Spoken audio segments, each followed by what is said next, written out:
આજથી રાજ્યમાં વરસાદનો નવો રાઉન્ડ શરૂ। એક સાથે 4 વરસાદી સિસ્ટમ સક્રિય થઈ। સૌરાષ્ટ્ર અને દક્ષિણ ગુજરાતમાં અતિ ભારે વરસાદની આગાહી।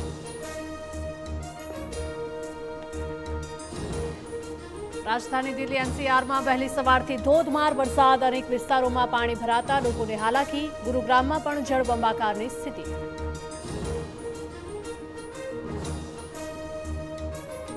હિમાચલના કુલ્લુમાં શ્રીખંડ મહાદેવના પહાડ પર વાદળ ફાટ્યું। પૂરના એલર્ટને પગલે ખાલી કરાવાઈ બજારો।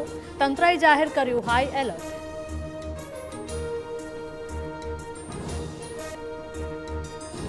રાજકોટમાં આજથી સૌરાષ્ટ્રના સૌથી મોટા જન્માષ્ટમી મેળાનો પ્રારંભ। 5 દિવસ સુધી લાખો લોકો માણશે મેળાની મોજ।